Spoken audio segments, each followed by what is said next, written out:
ઝઘડિયાના ઉમરલા ગામે ભાજપા દ્વારા જીએસટીમાં થયેલા ઘટાડા અંગે સંમેલન યોજાયું. ભરૂચ જિલ્લાના ઝઘડિયા તાલુકાના ઉમરલા અને આજે ઝઘડિયા ભાજપા દ્વારા જીએસટીમાં થયેલા ઘટાડાને લઈને સંમેલન યોજવામાં આવ્યું હતું. આ સંમેલન ભરૂચ જિલ્લા ભાજપા પ્રમુખ પ્રકાશભાઈ મોદીના અધ્યક્ષસ્થાને ઉમરલા એપીએમસી હોલ ખાતે યોજાયું. આ પ્રસંગે વાલિયા, નેત્રંગ અને ઝઘડિયા તાલુકાના અગ્રણીઓ, ભાજપના કાર્યકરો તેમજ સ્થાનિક નાગરિકો મોટી સંખ્યામાં ઉપસ્થિત રહ્યા હતા. કાર્યક્રમ દરમિયાન ઉપસ્થિત અગ્રણીઓએ જણાવ્યું હતું કે તાજેતરમાં કેન્દ્ર સરકારે જીએસટીમાં ઘટાડો કર્યો છે, જેના પરિણામે તેનો સીધો લાભ સામાન્ય જનતાને મળશે. દિવાળીના તહેવારને અનુલક્ષીને વિવિધ ચીજવસ્તુઓ પરના જીએસટી સ્લેબમાં ઘટાડો થવાથી લોકો માટે આર્થિક રાહત મળશે અને નાણાંની બચત થવાથી વ્યાપાર તથા ઘરેલું સ્તરે સકારાત્મક અસર પડશે. કાર્યક્રમમાં મોટી સંખ્યામાં નાગરિકોએ ભાગ લીધો અને જીએસટી ઘટાડાથી થનાર આર્થિક લાભ વિશે વિગતવાર માહિતી મેળવી.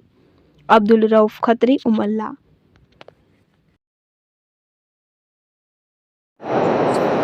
આજે ઝઘડિયા વિધાનસભામાં જીએસટી રિફોર્મ અંગે આ ઉમરલા ગામ ખાતે એક મિટિંગ રાખવામાં આવેલી. તેમાં ભારતીય જનતા પાર્ટીના પ્રમુખશ્રી, ધારાસભ્યશ્રી, જિલ્લા પંચાયતના પ્રમુખશ્રી અને સંગઠનની આખી ટીમ તેમજ મોટી સંખ્યામાં વેપારી બંધુઓ અહીંયા ઉપસ્થિત રહ્યા.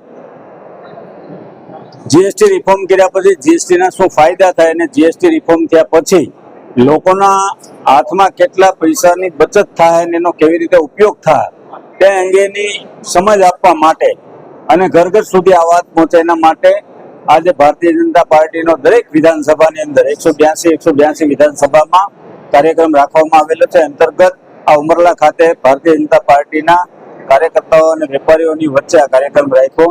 એમાં 2017માં જે જીએસટી હતું એની અંદરથી રિફોર્મ કરી અને 2025ની અંદર જે કાંઈ ઘટાડા કરવામાં આવ્યા છે એ ઘટાડા અત્યાર સુધીની જે પબ્લિકની કોઈ ડિમાન્ડ હતી અથવા તો સરકારને, કમિટીને એવું લાગ્યું કે ભાઈ આ વધારો હોવાના કારણે થોડી મુશ્કેલીઓ ઊભી થાય છે, તો એનો ફાયદો બધા જ લોકોને મળવાનો છે, મળે છે.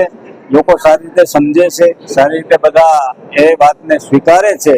એમ જીએસટીના અનેકવિધ ફાયદાઓ વિશે આજે મિટિંગ અમે રાખેલી હતી. ધન્યવાદ.